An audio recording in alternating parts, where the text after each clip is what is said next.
Last ವಿಡಿಯೋದಲ್ಲಿ ವಾಸುಕಿ ಬಗ್ಗೆ ತಿಳ್ಕೊಂಡ್ವಿ. ಈ ವಿಡಿಯೋದಲ್ಲಿ ವಾಸುಕಿಯ ಸಹೋದರನಾದ ಅಂದ್ರೆ ಅಣ್ಣನಾದ ಆದಿಶೇಷನ ಬಗ್ಗೆ ಈ ವಿಡಿಯೋದಲ್ಲಿ ತಿಳ್ಕೊಳ್ಳೋಣ. ನಮಸ್ಕಾರ, ಹರೇ ರಾಮ್. ಆದಿಶೇಷ. ಆದಿ ಅಂದರೆ ಪ್ರಾರಂಭ, ಶೇಷ ಅಂದರೆ ಉಳಿದವನು. ಅವನು ಎಲ್ಲಕ್ಕಿಂತ ಮೊದಲು ಹುಟ್ಟಿದವನು ಮತ್ತು ಲೋಕ ವಿನಾಶವಾದರೂ ಉಳಿಯುವ ಶಕ್ತಿ ಹೊಂದಿದವನು. ಆದಿಶೇಷನು ಕಶ್ಯಪ ಋಷಿ ಮತ್ತು ಕದ್ರು ಅವರ ಮೊದಲ ಮಗ. ಅವನ ಸಹೋದರ ನಾಗಗಳ ಮನಸ್ಸಿನಲ್ಲಿ ಅಹಂಕಾರ, ಕ್ರೋಧ ಮತ್ತು ಸ್ಪರ್ಧೆಯಿಂದ ತುಂಬಿಕೊಂಡಿತ್ತು. ಆದರೆ ಶೇಷನು ಶಾಂತ ಸ್ವಭಾವನಾಗಿದ್ದನು. ಒಮ್ಮೆ ಅವನು ತಮ್ಮ ಸಹೋದರರ ಅಹಂಕಾರ ಮತ್ತು ದುಷ್ಟ ಕೃತ್ಯಗಳಿಂದ ಬೇಸತ್ತು ಪರ್ವತಗಳ ಮೇಲೆ ತೆರಳಿ ತೀವ್ರ ತಪಸ್ಸನ್ನ ಮಾಡ್ತಾರೆ. ಅವನ ಧ್ಯಾನದ ಗುರಿಯೇ ದೇವರ ಸೇವೆಗೆ ಅರ್ಹನಾಗಬೇಕು ಎಂದು.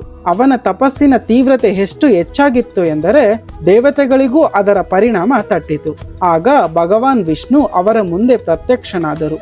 ಆಗ ಭಗವಾನ್ ವಿಷ್ಣುವು ಹೀಗೆ ಹೇಳಿದರು: ಓ ಶೇಷ, ನಿನ್ನ ಶಾಂತಿ ಮತ್ತು ಭಕ್ತಿ ನನಗೆ ಬಹಳ ಪ್ರಿಯ. ಲೋಕದ ಸ್ಥಿತಿಗೆ ನಾನು ಯೋಗ ನಿದ್ರೆಗೆ ಬೀಳುವಾಗ ನೀನು ನನ್ನ ಆಸನವಾಗು, ನನ್ನ ಶಯನವಾಗು ಎಂದು.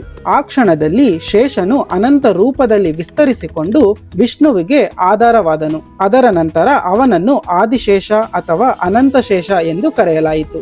ಈ ವಿಡಿಯೋ ನಿಮಗೆ ಇಷ್ಟ ಆದರೆ ವಿಡಿಯೋನ ಲೈಕ್ ಮಾಡಿ, ಶೇರ್ ಮಾಡಿ, ಸಬ್ಸ್ಕ್ರೈಬ್ ಮಾಡಿ. ಜೈ ಶ್ರೀರಾಮ್.